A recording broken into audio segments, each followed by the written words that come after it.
Good afternoon, everyone. My name is Bo, and I will be your conference operator today. At this time, I would like to welcome everyone to NEXGEL's third quarter 2025 financial results conference call. At this time, I'll turn things over to Mr. Valter Pinto, Managing Director of KCSA Strategic Communications. Please go ahead, sir. Thank you, operator. Good afternoon, and welcome everyone to NEXGEL's third quarter 2025 financial results conference call. I'm joined today by Adam Levy, Chief Executive Officer, and Joe McGuire, Chief Financial Officer. Before we begin, I'd like to remind everyone that statements made during today's conference call may be deemed forward-looking statements within the meaning of the Safe Harbor of the Private Securities Litigation Reform Act of 1995, and actual results may differ materially due to a variety of risks, uncertainties, and other factors. For a detailed discussion of some of the ongoing risks and uncertainties in the company's business, I refer you to the press release issued this evening and filed with the SEC on Form 8-K, as well as the company's reports filed periodically with the SEC. The company disclaims any intention or obligation to update or revise any forward-looking statements, whether as a result of new information, future events, or otherwise, unless otherwise required by law. Also, during the course of today's call, we will refer to certain non-GAAP financial measures. Reconciliation of the non-GAAP to GAAP financial measures and certain additional information are also included in today's press release. With that, it's my pleasure to turn the call over to Mr. Adam Levy. Adam, please go ahead. Thank you, Valter, and thank you everyone for joining us today to discuss our third quarter 2025 financial and operating results. For the third quarter of 2025, we reported revenue of $2.9 million, flat year over year and slightly higher sequentially.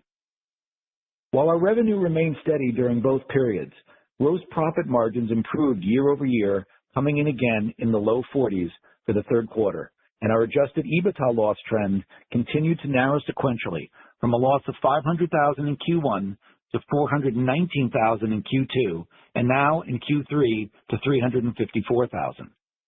Consistent performance in contract manufacturing and consumer branded products, while maintaining discipline and consistently improving our operational efficiencies, were key factors in these results. I'll now provide an update on both our contract manufacturing and consumer branded product businesses, starting with contract manufacturing.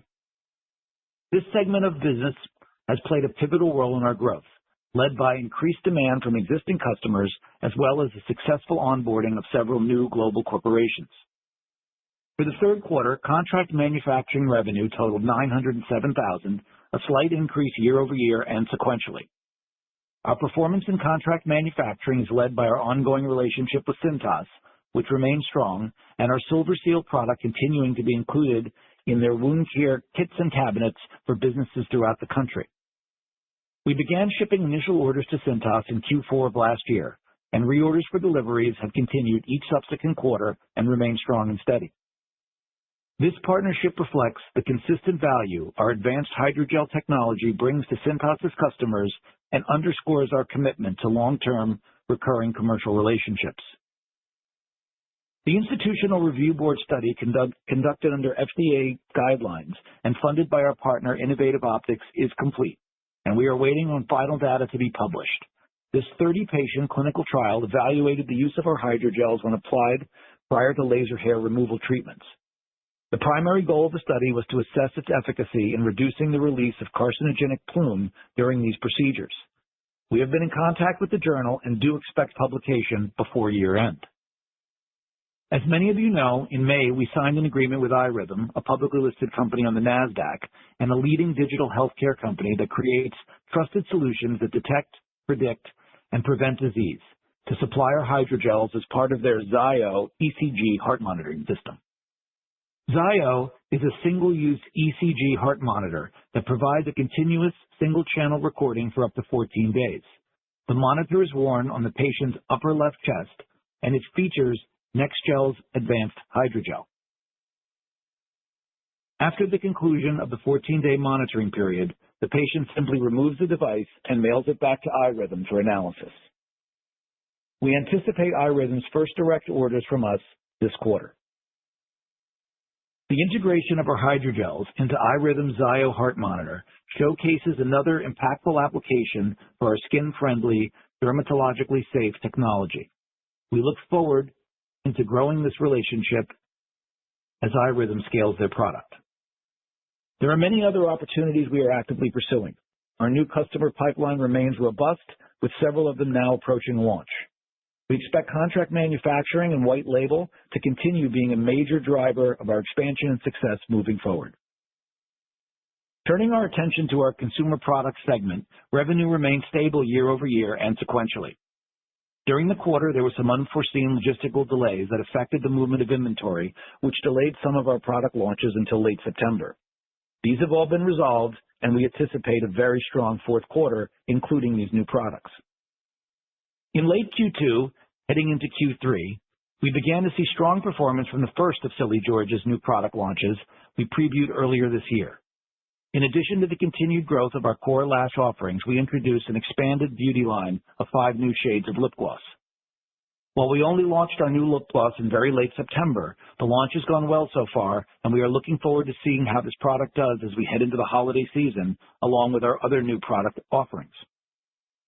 Similarly, Kenkoderm will double the size of its product portfolio with the launch of new products, expanding into solutions for eczema, tapping into an even larger market opportunity for the brand that is leveraging its strong reputation as a leader in sensitive skincare. We expect these new products to hit the market in the next few months. NEXGEL has expanded its product line with the launch of several new offerings, including the Silver Seal Wound and Burn Kit and the Moist Burn Pads. These products are doing extremely well on Amazon, and we look forward to their continued growth. We have also just received approval from Health Canada to sell Silver Seal in that territory. Lastly, we could not be more excited about our expanding partnership with STADA, a European leader in consumer health. Building on the strong performance of Histosolve, we recently amended our agreement to broaden the collaboration considerably. Together with STADA, we are planning to soft launch one new product in December with several more slated for early 2026. Glutathione, a digestive enzyme for gluten sensitivity, will be the product soft launched in December with a full marketing and promotional plan for January. This next phase of the partnership includes the planned launches of additional digestive enzymes formulas and skincare solutions targeting scars and stretch marks, products we're now positioned to bring to the North American market. As you all know, STADA provided $1 million in non-dilutive financing that is now on our balance sheet to support the upcoming product launches and marketing initiatives, a show of confidence in our partnership. Before I turn the call over to Joe for a review of our financial results for the third quarter, I would like to discuss our outlook for the fourth quarter and full year. For the fourth quarter, we do expect revenues to increase sequentially, and Q4 will be a record quarter for the company. However, conservatively as we sit today, I expect full year 2025 revenues of between $12 and $12.5 million, with the higher end of the range taking into account a strong consumer branded products holiday season. As I have said many times, for me, even more important than top-line growth is a path to profitability. In the third quarter, we narrowed our adjusted EBITDA loss to $354,000, and with the sequential growth that I expect in Q4, I see that narrowing even further to very close to adjusted EBITDA break-even. Thank you to our shareholders for your ongoing confidence in our team and mission. Your support remains essential as we continue to execute our growth strategy and build long-term value together. I would now like to turn the call over to Joe McGuire, our Chief Financial Officer. Thank you, Adam. Today, I'll review our key financial results for the third quarter of 2025. For the third quarter of 2025, revenue totaled $2.9 million, flat as compared to $2.9 million for the third quarter of 2024. Contract manufacturing and branded product revenue remained stable year over year. Cost of revenues totaled $1.7 million for the third quarter of 2025, as compared to $1.8 million for the third quarter of 2024, a decrease of 5.2%. The decrease in cost of revenues is primarily due to a decrease in materials and finished products and a decrease in amortization and depreciation, offset by an increase in commission and contract fees and an increase in equipment production and other expenses. Gross profit totaled $1.24 million for the third quarter of 2025, slightly higher than gross profit of $1.16 million for the third quarter of 2024. Gross profit margin for the third quarter of 2025 was 42.4%, an increase as compared to 39.3% for the third quarter of 2024. Selling, general, and administrative expenses totaled $1.96 million for the third quarter of 2025, as compared to $1.94 million for the third quarter of 2024.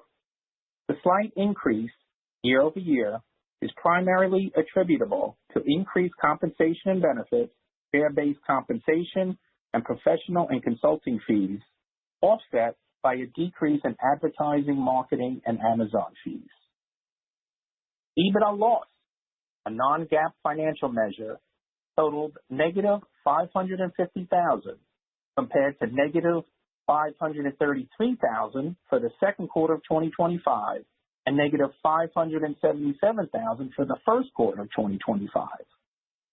Adjusted EBITDA loss, a non-GAAP financial measure, totaled negative $354,000 compared to negative $419,000 for the second quarter of 2025 and negative $500,000 for the first quarter of 2025.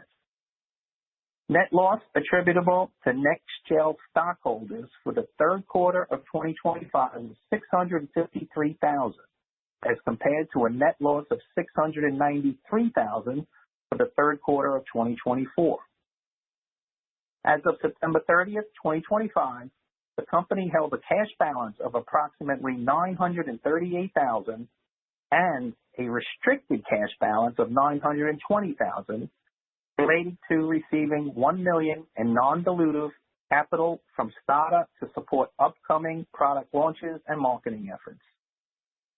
As of November 10th, 2025, NEXGEL had 8,143,133 shares of common stock outstanding. I would now like to open the call for questions. Operator? Thank you very much, Mr. McGuire. Ladies and gentlemen, at this time, if you do have any questions, please press star one at this time. And if you find your question has been addressed, you can always remove yourself from the queue by pressing star two. Once again, star one for questions. We'll go first this afternoon to Naz Rahman with the Maxim Group. Hi, everyone. Thanks for taking my questions. I just have a few. First, I just want to start on the logistical delays you mentioned. Could you elaborate a little bit more on that? Like, how many days worth of sales did it impact? And I guess how much could those sales have been worth? I guess I'm trying to get a sense of what the underlying demand could have been or the impact. Hi, Naz. It's good to hear from you again. So the total delay it varied on different products. A lot of it had to do with stuff getting stuck in customs and trying to create new ways of getting the product into the country because everything was sort of held up with the new regulations and changing. It probably impacted the existing products not too severely, but where it really mattered was we were hoping for a late August early release on the lip gloss. As a result, it was only released on September 27th, right at the very end of the quarter, and that happened with a couple of products. So, you're probably talking about $100,000 to $200,000, maybe, depending on what it would have done during that period of time. So, not devastating, but it was frustrating at the time. Got it. Thanks. And just kind of going off that. So I think on the call you said you expect you revised down to 12 to 12.5 for the full year. Obviously, the last couple of quarters have been flat. I guess what kind of gives you confidence in that number now, especially like the top end of that number? Are you seeing any tailwinds or any data points that would suggest you could get there, or is it more just the seasonality you expect? No, actually, and this is a great point, which is we appear to be, and we are, flat from third quarter last year to third quarter this year. But understand, in third quarter last year and fourth quarter last year, we launched with 2 new customers on the contract manufacturing side that were quite large. So Q3 of last year was a record for us because Owens & Minor was onboarded. And for example, and I'll use this just as an example with round numbers, in Q4, we had very, very large sales, call it $400,000 from the initial orders of Cintas. Well, this year, the initial orders of Owens, the initial order of Cintas are replaced by repeat orders at about 50% of the size and volume. The reason we're flat is because the rest of the business is still growing. The rest of the customers are still growing. So without onboarding anybody new in Q3, we maintained where we are. Well, in Q4, yes, we're going to have that drop, but we still have the growth offsetting it of the rest of the products, and we'll be shipping some new customers like iRhythm. So we already kind of know that the fourth quarter will be a very large contract manufacturing quarter and will be up. What we're not as sure about is how big are the new products and the existing products going to do during the holiday season. That's always the wild card with the economy and everything else. So that's really, we know it's going to be fourth quarter is always the strongest. We know sales will also increase there. Just how much is difficult to tell. Does that answer the question? Got it. That was helpful. And one last question, if I may. I know previously you talked about AbbVie and the ReSonic device. I know AbbVie took a large impairment charge against ReSonic device recently. Do you know if they're still planning on launching the product and just what's kind of going on with that? So it's really puzzling and very frustrating. On October 24th, I received an email from AbbVie saying that they put in the RFQ and that we'd be receiving our a first PO shortly, which I was hoping to announce on this call. And then I've heard from others that they've actually taken that charge. So I'm not sure where AbbVie stands. It might be the worst case of one hand not knowing what the other hand is doing that I've ever seen. But it is a frustrating situation, trying to get to the bottom of it. But I am very concerned about it. And honestly, I really don't know. Okay, understood. Thanks for taking my questions. Sure. Thank you. And just a quick reminder, everyone, star one for questions today. We'll go next now to Curtin Patel, private investor.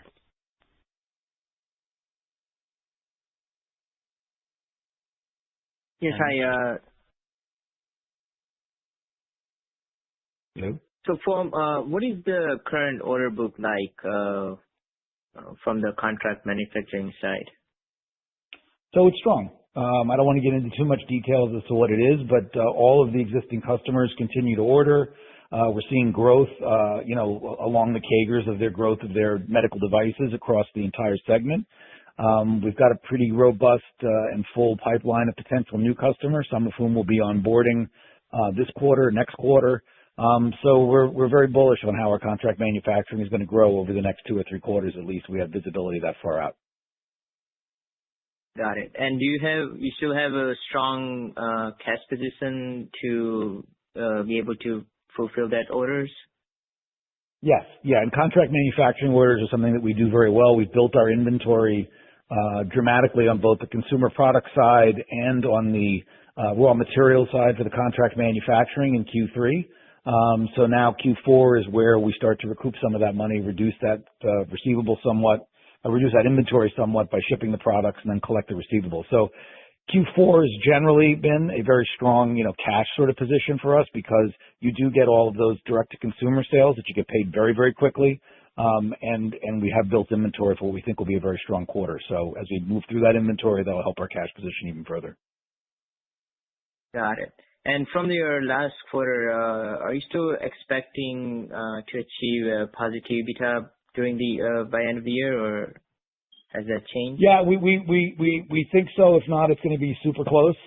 But we think it's really going to depend on the consumer products. We think that, we were hoping to chop more off. I'll be honest with you. I was hoping to chop more off in Q3 than we did.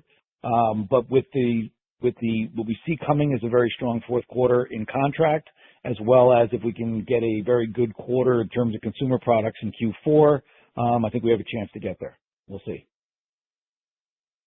Got it. Thank you. And that's about it. Thank you so much. Sure. Thank you. Thank you. And just a final reminder, ladies and gentlemen, any further questions this afternoon, please press star one, and we'll pause for just one moment.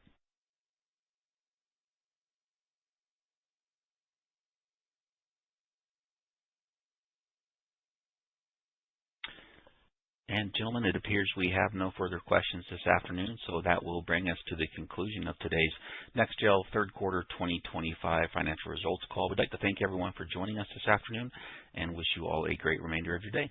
Goodbye.